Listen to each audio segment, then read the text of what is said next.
So একটু দেখেন সবাই, আমি কি করলাম, আমি ওর লোগোটাকে নিলাম, নেওয়ার পরে আমি কি করব দেখেন একটু, আমি এটা একটা কপি রেখে দিব, কন্ট্রোল সি কন্ট্রোল এফ রেখে দিলাম। দেওয়ার পরে দেখেন ওই কপিটাকে আমি জাস্ট হাইড করে রাখবো, কন্ট্রোল 3 দিয়ে হাইড করে রাখছি। এখন তাহলে দেখেন তো একটাই কপি আছে না এখানে, কিন্তু এটাকে আমরা মুভ করব না, ঠিক আছে, এটা যেখানে আছে ওইখানেই থাকবে, এটাকে আমরা মুভ করব না। দেখেন এরপর আমি চলে গেলাম ইমেজ ট্রেসে, করলাম ইমেজ ট্রেস। আচ্ছা, এখন ইমেজ ট্রেসে আমাদের অনেক কিছু হারায় গেছে, কারণ হচ্ছে কি ওই যে ওর যে কেবাব অ্যান্ড গ্রিল ওই লেখাটা কি হোয়াইট কালারে ছিল, এই কারণে ওইটা মিশে গেছে। তো আপাতত আমাদের ওইটা দরকার না, আমাদের মেইনলি দরকার যেটা এই শিকের জন্য যে শেপটা আছে, এই শেপটা থেকে আমরা একটা স্টিকার স্টাইলের মানে এটার অফসেট পাথ করতে চাই। আমরা কিভাবে করব সেটা দেখেন। তা আমি প্রথমে এটাকে যতটুকু পারা যায় ভালোভাবে নিয়ে নিব।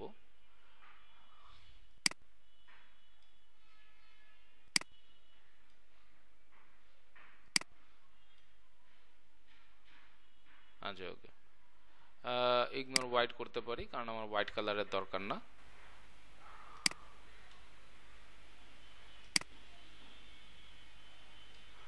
চেষ্টা করব রেজাল্টটা যতটুকু কাছাকাছি নেওয়া যায়, ঠিক আছে।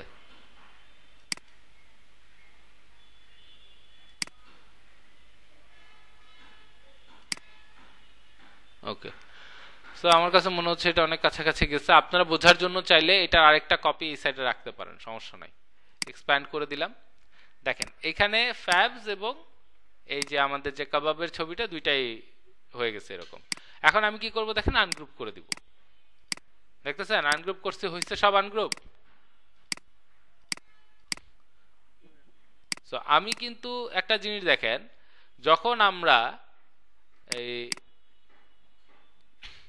ইমেজ ট্রেসে আমাদের যখন এই স্লাইডার নিয়ে কাজ করা শেষ হয়, তখন আমরা কি করি বলেন তো, এটাকে কিন্তু এক্সপ্যান্ড করতে হবে, তা নাহলে কিন্তু হবে না। এটাকে অবশ্যই এক্সপ্যান্ড করতে হবে, এক্সপ্যান্ড করার পরে এটা এরকম শেপের মতো হয়ে যাবে। এখন আমরা এটাকে আনগ্রুপ করব, ঠিক আছে। দেখেন আনগ্রুপ করলাম, এগুলোকে কেটে দিলাম, দরকার নেই আমার এগুলো। এখন দেখেন এইটা তাহলে আমাদের কি, আমাদের মানে অরিজিনাল যে ছবিটা ছিল ওইটার সমান আছে, কিন্তু আমি তো এটা চাই না। আমি কি চাই, এটা আমাদের ওটা চারপাশে থাকবে এরকম ভাবে চাই, তাই না, স্টিকারের মতো, ঠিক কি না। তাহলে কি করব, এখন এটাকে সিলেক্ট করলাম, অবজেক্টে চলে যাব, পাথে চলে যাব, অফসেট পাথ। আচ্ছা, অনেক বেশি হয়ে গেছে, এত বেশি আমার দরকার না। তাহলে আমি কি করব, 0.05 প্রিভিউ দেন আবার, যদি মনে হয় এটা ঠিক আছে। ওকে, আমার কাছে মনে হচ্ছে এটাও বেশি হচ্ছে, তা 0.02 করে দেখি। হ্যাঁ, মোটামুটি ঠিক আছে। আচ্ছা, এখন দেখেন এইখানেও আমার কাছে একটা সমস্যা কি লাগতেছে, যে এই যে কর্নার গুলো দেখেন অনেক বেশি শার্প হয়ে গেছে। আমি এরকম চাই না, আমি চাই এই কর্নার গুলো একটু রাউন্ডেড হবে। এই যে জয়েন্টস লেখা এখানে, এটাকে জাস্ট রাউন্ড করে দেন, দেখছেন এখন আরো সুন্দর লাগতেছে না বলেন তো, লাগতেছে। হ্যাঁ, 0.2 এর জায়গায় 0.3 দেন যদি আরেকটু বাড়াতে চান, ঠিক আছে, ওকে করেন। আচ্ছা, এখন দেখেন এখানে দুইটা শেপ আছে, কিন্তু চাইলে আপনি ছোট শেপটাকে ডিলিট করে দিতে পারেন, সমস্যা নাই। এটা হচ্ছে আমাদের বড় শেপটা, এটার কালারটাকে চাইলে হোয়াইট করে দেন, দিলাম। এখন যেটাকে আমরা হাইড করছিলাম ওইটাকে ফেরত আনবো, কন্ট্রোল অল্টার 3, দেখেন তো কি হলো, ম্যাজিক নাকি, বোঝা গেছে। আপনারা যদি এখন এটাকে অ্যাডজাস্ট করতে চান, একটু শিফট ধরে এটাকে একটু উপর নিচে করে অ্যাডজাস্ট করে নিতে পারেন, যদিও দরকার হয় না, তারপরে যদি চান। কিন্তু এখানে সুবিধাটা কি হলো দেখেন, আমার এই যে সাদা যে শেপটা ছিল, সাপোজ এটা যদি আমার এখানে এরকম থাকতো, তখন আমার এই শেপটাকে নিয়ে এখানে বসাইতে একটু ভেজাল হইতো না বলেন তো, হয়তো। এখন আমি এক্সপেরিয়েন্সড, এই কারণে হয়তো আমার জন্য অনেক ইজিলি হয়ে যাচ্ছে, আপনার জন্য এত ইজিলি নাও হইতে পারে। তো এইটার জন্য আপনারা যদি একটা কপি করে রেখে ওইটাকে হাইড করে রাখেন, এই যে আমি যেরকম এখানে করছি, এই যে হাইড করা ছিল, আমি জাস্ট কন্ট্রোল অল্টার 3 দিয়ে আনছি, এনে এটার উপর বসে গেছে। এটা বেশি ইজিয়ার হয়েছে না? হ্যাঁ বলেন। কন্ট্রোল 3 দিয়ে,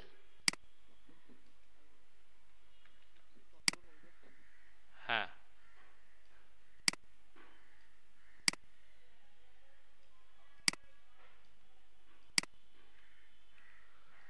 ঠিক আছে, এখন কি এটা ক্লিয়ার সুমন ভাই?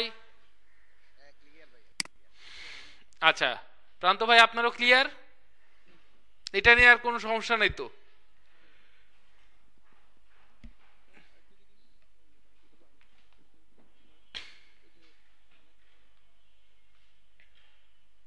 কোন অ্যালাইনমেন্ট?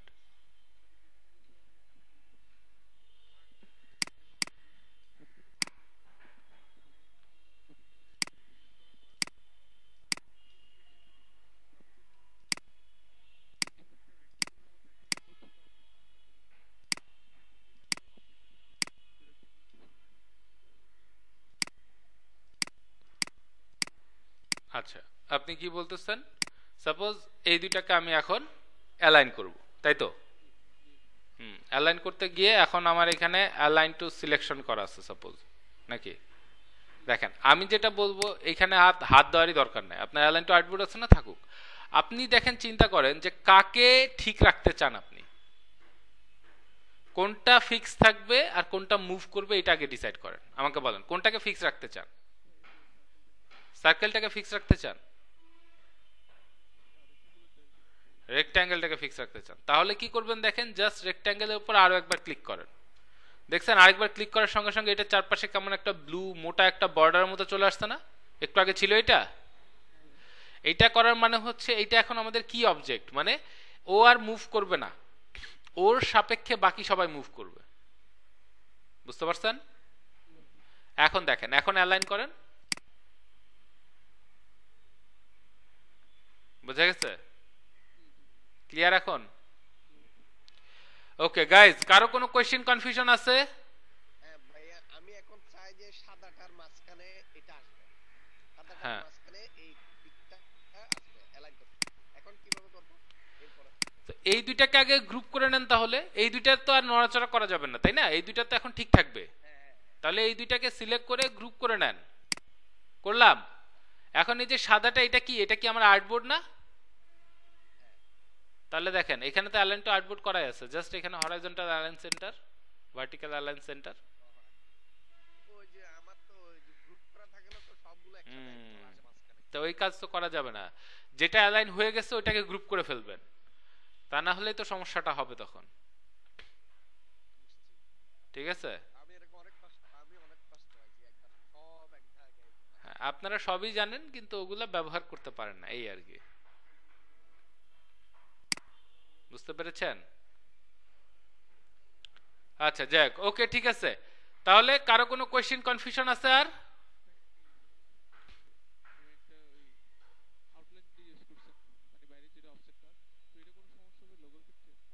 না, আপনি তো লোগোতে কোনো চেঞ্জ আনেন নাই, আপনি তো লোগোতে কোনো চেঞ্জ আনেন নাই, আমার কথা বুঝেন নাই? আপনি লোগোর যে কোনো পার্টকে হাইলাইট করতে পারেন, ঠিক আছে? হ্যাঁ, এখন যদি ক্লায়েন্টের কাছে এটা নিয়ে যদি ক্লায়েন্টের কোনো সমস্যা হয়, ক্লায়েন্ট আপনাকে বলবে যে না আমার কাছে এটা এটা আমার লোগো নিয়ে তুমি এরকম করিও না, তখন আপনি তাহলে করবেন না। বোঝা গেছে? কিন্তু ক্লায়েন্টের লোগোতে আমরা কোনো চেঞ্জেস আনবো না। আমার কি কথাটা বুঝতে পারছেন সবাই? ক্লায়েন্টের লোগোতে আমি একটু আপনাদেরকে বলি না, হ্যাঁ আমি বলি, এটা আসলে এরকম শিওর ফায়ার কোনো প্রসিডিউর নাই যে আপনারা অলওয়েজ এটাই ফলো করতে পারেন, কিন্তু এটা অনেকটা কাজে লাগবে। কি, যে কোনো কিছুর যখন আপনি একটা থিম তৈরি করতে যাবেন তখন ওইটা নিয়ে আগে একটু রিসার্চ করতে হবে যে এটা আসলে কোথা থেকে আসছে, এটা কোন দেশি খাবার, বা এটা কোন দেশি কোন সময়ের ঘটনা। আমার কথা বুঝতে পারছেন আমি কি বলছি? তো এই জিনিসগুলো আসলে আপনি যখন খুঁজবেন, ফর এক্সাম্পল আমি আপনাকে বললাম যে আমি আমার একটা ইভেন্ট হবে, সেই ইভেন্টের জন্য আমার একটা ফ্লায়ার দরকার। ইভেন্টটা কিসের? সাপোজ আমি বললাম যে ইভেন্টটা হচ্ছে চার্চ ইভেন্ট, অথবা হইতে পারে কোনো পার্টি ইভেন্ট। ঠিক আছে? এখন পার্টি ইভেন্ট মানে পার্টি মানে কিন্তু সব আসলে একই টাইপের পার্টি না। ঠিক আছে? এটা হইতে পারে আপনার কোনো কস্টিউম ইভেন্ট হইতে পারে, কস্টিউম পার্টি, যেখানে সবাই একটা নির্দিষ্ট থিমের ড্রেস পরে আসে, যেমন হ্যালোইন পার্টি। বোঝা গেছে? তাহলে হ্যালোইন থিম নিয়ে তখন আপনার কাজ করতে হবে। এখন হ্যালোইন থিমটা কেমন আপনি কিভাবে বুঝবেন? আপনাকে হ্যালোইন নিয়ে তখন গুগলে সার্চ করতে হবে যে হ্যালোইন আসলে দেখতে কেমন হয়, হ্যালোইনে কি করা হয়, হ্যালোইনের পরিবেশটা আসলে কেমন। বোঝা গেছে আমার কথা? যে ওইখানে যে একটা ভৌতিক পরিবেশের ব্যাপার আছে, তখন আপনি যখন এটা বুঝতে পারবেন তখন আপনার ফ্ল্যাটটা তো আপনি একটা ভৌতিক পরিবেশ আনার চেষ্টা করবেন। হ্যাঁ, এখানে কাবাবের ক্ষেত্রেও তাই। এটার মধ্যে একটা এই যে কি রকম একটা ভাইব আছে বলেন তো? পারস্য না, মানে আগের না, এটা আসলে ওই যে যে আমাদের প্রান্ত ভাই যে বললেন, না প্রান্ত ভাই বলছেন যে এটা একটু আরাবিয়ান যে সাইট আছে ওই দিক থেকে আসছে, তাই না? মিডল ইস্ট মানে আরাবিয়ান যে কান্ট্রিগুলো আছে ওই দিক থেকে আসছে না? হ্যাঁ, তো এইখানে তাহলে আপনাকে কি করতে হবে যে যে এই যে মিডল ইস্টের যে ডিজাইন স্টাইল ওরকম কিছু ট্রাই করতে পারেন আপনি তাহলে, ঠিক কি না? জি জি ভাইয়া। আচ্ছা, তারপরে আবার কি হতে পারে? কাবাব, কাবাবের সঙ্গে একটা আগুনের একটা সম্পর্ক আছে, তাই না? সব রান্নার সঙ্গে আছে, কিন্তু কাবাবের সঙ্গে একটা স্পেশাল সম্পর্ক আছে। কারণ কি, কাবাবের উপরের যে চারটা ওটা ডিরেক্ট আগুন থেকেই হয়। মানে এটা কোনো ফ্রাইং প্যান বা এরকম কোনো কিছু ইউজ করা হয় না, এটা কিন্তু ডিরেক্ট কয়লার আগুনে তৈরি করা হয়, তাই না? হ্যাঁ, সো আপনারা চাইলে তখন ওই ফায়ারি একটা থিমের সঙ্গে যেতে পারেন, যে ফায়ারি একটা ব্যাপার থাকবে, এটাও করতে পারেন। তো এই যে থিম থিম জিনিসটা এইভাবে আপনার তৈরি করতে হবে যে ওই জিনিসটার সঙ্গে আপনি কিভাবে সম্পর্কটা স্থাপন করতেছেন, বা ওই জিনিসটা দেখলে আপনার মনে যে একটা মানে অনুভূতি আসতেছে, ওইটার উপরেও বেস করে করা যায়। কিন্তু এখন প্রবলেম হচ্ছে দীপ্ত ভাই, আপনার নলেজ এখনো অনেক লিমিটেড। সো আপনার কি মনে হচ্ছে এটার উপর বেস করে এখন করা যাবে না, আপনাকে কি করতে হবে? সার্চ করতে হবে, গুগলে সার্চ করতে হবে যে আচ্ছা কাবাব কোন এরিয়ার খাবার বা কোন দেশ থেকে আসছে। অথবা আপনি জানেন যে কাবাব হচ্ছে মিডল ইস্ট এরিয়ার খাবার, তাহলে মিডল ইস্টের যে ডিজাইন স্টাইলটা কেমন হয় তাও করতে পারেন, তাই না? যেমন ইন্ডিয়ান রেস্টুরেন্টগুলোতে কি মেনুর স্টাইলটা কি ইন্ডিয়ান হয় না? জি ভাইয়া, অনেকটা হ্যাঁ, স্টাইল করছি। জি। তো আমার কথা এইটাই যে আপনাদেরকে এই জিনিসগুলো এইভাবে বিল্ড করতে হবে, আপনাদের থিম এভাবে বিল্ড করবেন, ঠিক আছে? ওটা নিয়ে রিসার্চ করবেন, খুঁজবেন, দেখবেন। যেমন আমি এই যে ওয়াইন কোম্পানির জন্য ডিজাইন করছি, আমি মিড কোম্পানির জন্য ডিজাইন করছি। ওরা দেখা যায় কি মানে এরা হচ্ছে কি আপনার অনেক ট্রেডিশনাল অ্যান্ড অনেক বছর পুরানো, ঠিক আছে? দেখা যায় যে ওদের যে প্রোডাক্টগুলো সেটারই বয়স 100 বছর। বুঝতে পারছেন আমি কি বলছি? জি ভাইয়া, হ্যাঁ, অনেক পুরনো। অনেক পুরানো। তো এই যে ওদের জন্য যখন আমি ডিজাইন করতে যাই তখন আমাকে কি করতে হয়? আমরা কি ওয়াইন মিড এসবের সঙ্গে পরিচিত? না না ভাইয়া। পরিচিত না। তাহলে আমাকে তখন ওদের হিস্টোরি নিয়ে অ্যানালাইসিস করতে হয়। সো রিসার্চ আপনার জন্য অলওয়েজ অনেক গুরুত্বপূর্ণ। আর আপনি এটা যত আপনার ডিজাইনের মধ্যে ইনক্লুড করতে পারবেন, আপনার ডিজাইন তত বেশি টু দ্য পয়েন্ট হবে ক্লায়েন্টের জন্য। মানে ক্লায়েন্টের কাছে মনে হবে যে হ্যাঁ আপনি ওর রিকোয়ারমেন্ট আসলে বুঝতে পারছেন। আর যদি গেস করে কাজ করেন ওটা কখনো যে হিট অ্যান্ড মিস এরকম আর কি, যে বলে না যে কখনো ছক্কা কখনো ফক্কা আর কি, এই ঠিক আছে? ওই যে ঝড়ে বক পড়ে ফকিরের কেরামতি পড়ে, এই আর কি। তো আমরা চেষ্টা করব সবসময় রিসার্চের মাধ্যমে কাজগুলো করার। এতে করে কি হবে, আমাদের চান্সেস বাড়বে যে ক্লায়েন্ট যেটা চাচ্ছে ওইদিকে আমরা যেতে পারতেছি, ঠিক আছে? জি ভাইয়া। ওকে, আর কারো কোনো কোয়েশ্চেন? হ্যাঁ, কাজের মধ্যে আমি চাইতেছি একটা সিগনেচার মার্ক রাখতে। সিগনেচার মার্ক বলতে আবার এরকম না, মানে কোনো সাইন এরকম না, মানে আমার কাজের ধরনটাই হবে একরকম, যাতে বোঝা যায়, কাজটা দেখলে বোঝা যায় যে এ করছে এই টাইপসের। আচ্ছা, এখন এটা আসলে একটু ডিফিকাল্ট তৈরি করা, কারণ ওইটার জন্য তাহলে আপনাকে নিজের আলাদা ইউনিক কোনো স্টাইল তৈরি করতে হবে, যেটা এখনই ডেভেলপ হবে না, এটা আরো সময় লাগবে। কিন্তু আপনি চাইলে আপনার ডিজাইনের মধ্যে সবসময় একটা কনসিস্টেন্ট লুক রাখতে পারেন। যেমন আমার ডিজাইনের ক্ষেত্রে আমার ডিজাইনে একটা কনসিস্টেন্ট লুক আছে, সব সময় ক্লিন অ্যান্ড মিনিমাল অ্যান্ড অবশ্যই মডার্ন লুকিং হবে। ঠিক আছে, তো এই জিনিসটা আপনারা অবশ্যই ডেভেলপ করবেন আস্তে আস্তে, সমস্যা নাই।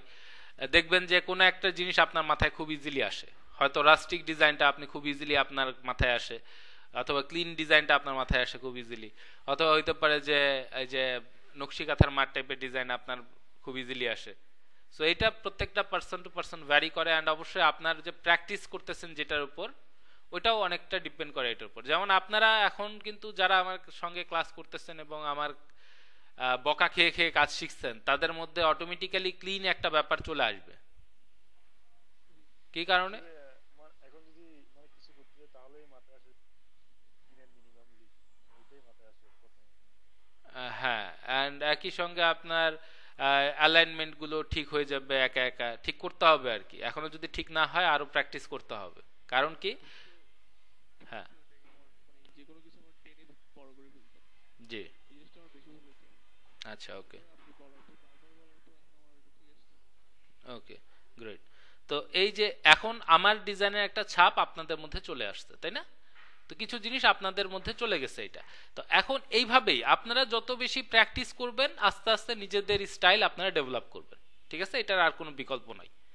এটা মানে এখন এটা অবশ্যই ভালো, কিন্তু একই সঙ্গে এটার একটা সমস্যা আছে, সেটা হচ্ছে গিয়ে আপনি তখন আর ভার্সেটাইল থাকবেন না। যেমন আমি এখনো যদি চাই, আমার যখন আমি একটু ভিনটেজ টাইপের ডিজাইন করি তখন আমার ওইটা ভিনটেজ টাইপেরই হয়, তখন আর ওইটা এই ক্লিন অ্যান্ড মিনিমাল মডার্ন লুকটা থাকে না, তখন ওইটার মধ্যে একটা পুরানা ভাব চলে আসে। তো এই জিনিসগুলোও থাকতে হবে। ঠিক আছে, আমি যেটা বলবো আপনি সবসময় অবশ্যই একটা জিনিসে স্পেশালাইজড হবেন, তো বাকিগুলোতে আপনি অবশ্যই এক্সেপশনাল হবেন। আমার কথা বুঝতে পারছেন? গুড না, মোটামুটি ভালো না, ওগুলো তো আপনি খুবই ভালো, কিন্তু একটাতে আপনি স্পেশালাইজড। বোঝা গেছে আমার কথা? হ্যাঁ, সো কখনোই এটা ভাববেন না যে আমি এটাতে ভালো, আমি শুধু এটাতেই লেগে থাকবো, না। ওইটাতে আপনি স্পেশালাইজড হইতে পারেন, কোনো সমস্যা নাই, বাট বাকিগুলো আপনার জানতে হবে। কজ এটা এমন একটা সেক্টর যেখানে আপনার ক্লায়েন্ট আপনার কাছে কখন কি ডিমান্ড করবে আপনি নিজেও জানেন না, অ্যান্ড আপনি যদি দিতে না পারেন আপনি জাস্ট আপনার একটা অপরচুনিটি মিস করলেন। বোঝা গেছে আমার কথা? ওকে, আচ্ছা ঠিক আছে। আচ্ছা একটু দেখেন সবাই। আচ্ছা, উপরের এগুলো নিয়ে কোনো সমস্যা নাই তো আপনাদের? এগুলো সব বুঝতে পারছেন? আচ্ছা, তাহলে এই সেকশনটাতেই যা সমস্যা আর কি, তাই তো? ওকে, তা আমি একটু বলে দিচ্ছি, সবাই শোনেন। তো প্রথমে কি বলছে, we are looking for a design for our candle jars. তাহলে ওদের মোম রাখার যে জার, সেটার জন্য ডিজাইন খুঁজতেছে ওরা। তো কি বলছে, a wrap around sticker that looks like a barrel. Wrap around বলতে কি বোঝায়? চারপাশ থেকে মোড়ানো, চারপাশ থেকে মোড়ানো যাবে এরকম একটা স্টিকার খুঁজতেছে যেটা ব্যারেলের মতো দেখতে। ঠিক আছে, আচ্ছা তারপরে কি বলছে, with plank wood. Plank wood মানে কাঠের তক্তা বোঝায়। বুঝা গেছে আমি কি বলছি? উইথ প্ল্যাঙ্ক উড মানে কাঠের তক্তা দিয়ে, ওয়ান লাইটার ওয়ান ডার্কার, মানে ওই যে তক্তাগুলো যে থাকবে সে তক্তাগুলো একটা হবে লাইট কালারের, একটা হবে ডার্ক কালারের। একটু দেখেন আসলে ব্যারেল দেখতে কেমন হয়।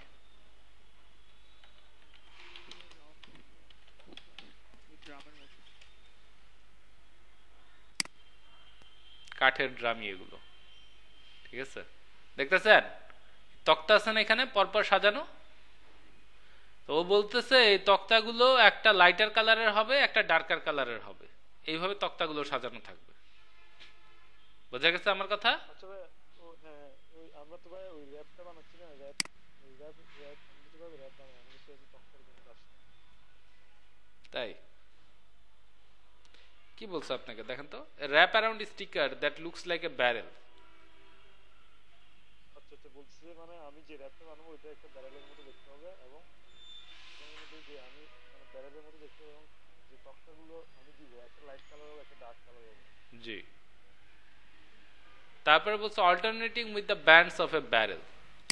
ব্যান্ড বলা হয় ব্যারেলের এই যে এগুলোকে দেখতেছেন না, এই যে স্টিলের রিং পরানো আছে যে এগুলোকে বলা হচ্ছে ব্যান্ড। ঠিক আছে, we want them light coloured almost see through. ও এইখানে স্টিকারটার কথা বলতেছে যে এটা সি থ্রু হবে, মানে এটা যে ওর যে জারের উপরে যে প্যাঁচানো থাকবে এমন হবে যে এটা দিয়ে যেন জারটাও দেখা যায়। বুঝে গেছে কথাটা, কি বুঝতে পারছেন? হ্যাঁ, এরকমই কিছু একটা। We will need 100 of them each with a different candle name. ওর 100টার উপরে এগুলো লাগবে, প্রত্যেকটার আলাদা আলাদা ক্যান্ডেল নেম থাকবে। আচ্ছা, find the image in the folder. ও একটা ছবি দিছে, এই যে এটা একটা ক্যান্ডেল জারের ছবি ও দিছে। Something like this but in a barrel design. Rustic wood look, not cheap looking. Rustic wood look বলতে একটু পুরানা টাইপের কাঠ যে, সেটার কথা বলছে। ঠিক আছে, আচ্ছা, তারপরে বলছে I would need to be able to make this see through sticker for a glass container. তার মানে কি, ওর যে কন্টেইনারটা সেটা কি হবে, গ্লাসের। Also I would need to able to edit the name for all my candles from here on out. ঠিক আছে, ও যেন ক্যান্ডেলের নামগুলো নিজ হাতে লিখতে পারে। এই তো, এখন বলেন কারো কোনো কোয়েশ্চেন কনফিউশন আছে আর এটা নিয়ে?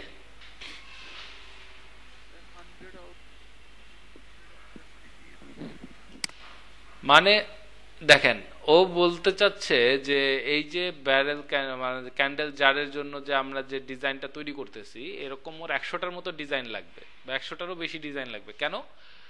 কারণ প্রত্যেকটা ক্যান্ডেলের নাম আলাদা হবে। বোঝা গেছে? তো এই কারণেই ও বলছে পরে যে আমার তুমি ডিজাইন একটাই তৈরি করে দাও, কিন্তু এমন ভাবে দাও যেন আমি নামটা এডিট করতে পারি নিজে পরে।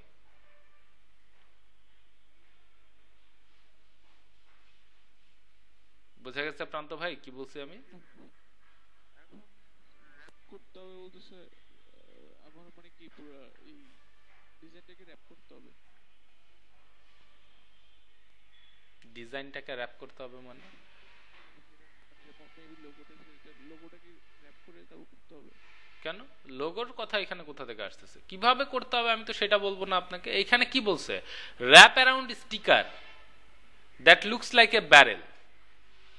কথা বোঝা গেছে? ওর যে গ্লাস কন্টেইনার সেইটাকে ও বলছে যে আপনার একটা স্টিকার তৈরি করতে হবে, যেটা দেখেন, আপনি যদি এই যে ট্রান্সলেশন না বোঝেন তাহলে আপনাকে এখন গুগল ট্রান্সলেটরের হেল্প নিতে হবে। আমি আর বেশি কিছু বলবো না। যদি রিকোয়ারমেন্ট বুঝতে কোনো সমস্যা হয় সেটা আমাকে বলেন, আমি বুঝাই দিচ্ছি।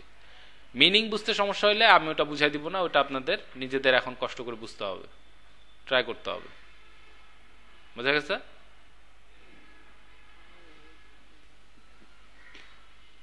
ওভারঅল জিনিসটা কি? ওভারঅল জিনিসটা হচ্ছে আপনাদেরকে যে এখানে একটা ছবি দিছে, ও ছবিটাতে দেখেন তো কি দেখতে পাচ্ছেন? হ্যাঁ, তো এই হচ্ছে কি আপনাদের কাছে রিকোয়ারমেন্ট দিছে আর আপনাদেরকে ছবি দিছে। এটা পাশে যেটা দিচ্ছে দেখেন, এটা হচ্ছে গিয়ে ওর লোগোর একটা মকআপ দিছে। ঠিক আছে, এখন আপনাদের কাজ হচ্ছে এটার ওর জন্য একটা লেভেল তৈরি করা। লেভেল কি জিনিস যদি না জানেন, এগুলো এখন গুগল সার্চ করতে হবে, রিসার্চ করেন, ভালোভাবে বোঝার চেষ্টা করেন সম্পর্কটা কি। ঠিক আছে, আমি তো বুঝাই দিবই, কিন্তু আমি চাই আগে নিজে ট্রাই করতে হবে আপনাদের। কথা বুঝতে পারছেন? কি বলেন, ওর যে জার আছে যেটাতে ক্যান্ডেল থাকবে, ওই জারটার জন্য একটা লেভেল তৈরি করা। লেভেল মানে প্যাকেটের গায়ে যে ডিজাইনটা থাকে সেটাকে বলা হয় ওই প্রোডাক্টের লেভেল। বুঝা গেছে? আচ্ছা, হ্যাঁ বলেন। লোগো দিছে, এখন লোগোটা দিছে মকআপ করে। এটা কি আলাদা একটা লোগো দিলে তো ভালো হতো, যেটা পিএনজি। হ্যাঁ, তাহলে আপনাদের যদি আলাদা লোগো দরকার হয় তাহলে চাইতে হবে। পারছি, তাহলে আমরা কি করব? প্রথমে আমরা কয়েকটা তাহলে ভ্যারিয়েশন তৈরি করতে পারি। একটা ভ্যারিয়েশন হইতে পারে যেখানে আপনি ভেক্টর ইমেজ ইউজ করছেন ওইখানে চাইলে তাহলে আপনি উডেন প্ল্যাঙ্কগুলোর কালার আপনি কন্ট্রোল করতে পারতেছেন, তাই না? একটা ডার্ক একটা লাইট করা কোনো ইস্যু না। আচ্ছা, তারপরে আপনি কি করতে পারেন, আপনি চাইলে এরকম একটা কিছু ইউজ করতে পারেন যেখানে আপনার ওই উডেন প্ল্যাঙ্কগুলোর হয়তো কালার একটা লাইট একটা ডার্ক এরকম না, বাট পুরাটা একসঙ্গে দেখতে আপনার রাস্টিক একটা ফিল থাকবে, কারণ রাস্টিক উড লুক এই জিনিসটা কিন্তু মাস্ট থাকতে হবে, ঠিক আছে? Not cheap looking. Cheap looking বলতে কি বুঝাইছে আসলে দেখেন, যেগুলো নতুন একেবারে চকচকা এগুলো একটু চিপ লুকিং, ঠিক আছে? কিন্তু যেগুলো রাস্টিক উড ওইসব আপনারা কি জানেন ব্যারেল কিন্তু আপনার এগুলো মানে একটু দামি হয় আর কি, ঠিক আছে? অ্যান্ড এগুলোতে নর্মালি দেখা যায় যে আপনার মানে ভিনটেজ একটা আলাদা ভ্যালু থাকে এদের, বুঝতে পারছেন? তো এই কথাটাই বলছে যে রাস্টিক একটা লুক থাকবে, দেখে যেন চিপ মনে না হয়, ঠিক আছে? ওকে, আচ্ছা, তো এই মোটামুটি। আর আর কি আর কোনো কোয়েশ্চেন কনফিউশন আছে রিকোয়ারমেন্ট নিয়ে? আর ব্যান্ডের কথাটা একটু মাথায় রাখিয়েন, ঠিক আছে? ব্যান্ডের কথাটা একটু মাথায় রাখিয়েন, কারণ নর্মালি আমাদের যে এই উডেন যে ইয়াগুলো হয় আর কি, এগুলোতে সবসময় হয় কপার অথবা স্টেইনলেস স্টিল এই টাইপের ব্যান্ড ইউজ করা হয়, ঠিক আছে? তো এই জিনিসটা অবশ্যই মাথায় রাখবেন। ও যে কালার দিচ্ছে ওইখানেও কিন্তু এই কারণে এগুলো দিচ্ছে, দেখেন এই যে ব্রাউনস ব্ল্যাকস কপারস, দেখছেন? তো এটা দিছে কিসের জন্য? এই ব্যান্ডের জন্যই দিছে। তো দেখেন কিভাবে আপনারা এটাকে ইউটিলাইজ করবেন, বোঝা গেছে? আচ্ছা, ওকে। আচ্ছা, আর কারো কোনো কোয়েশ্চেন কনফিউশন আছে এটা নিয়ে? থাকলে একটু বলেন রিকোয়ারমেন্ট নিয়ে। জামাল ভাই, হ্যাঁ বলেন।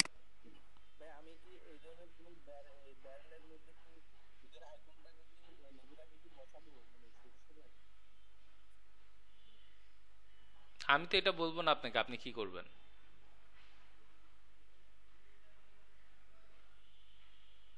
আমি যদি বলে দেই আপনি কি করবেন, তাহলে তো আমি আপনাকে বলে দিতে পারি যে এটা নেন, এটা করেন, এইভাবে করেন, শেষ হয়ে গেল। তাহলে আপনি কি করলেন? জামাল ভাই বুঝতে পারছেন আমার কথা? আমি তো আপনাকে বলবো না যে আপনি কি করবেন, আপনি কি করবেন সেটা আপনাকে ডিসাইড করতে হবে, কারণ ডিজাইন তো আপনি করতেছেন, আমি তো এই ডিজাইন অলরেডি করে ফেলছি, তাই না? সেটাই। ওকে, সো গাইজ, কারো কোনো কোয়েশ্চেন কনফিউশন থাকলে আস্ক করেন, আদারওয়াইজ শেষ করে দিব ক্লাস এখানে। বলেন, আছে কারো কোনো কোয়েশ্চেন কনফিউশন?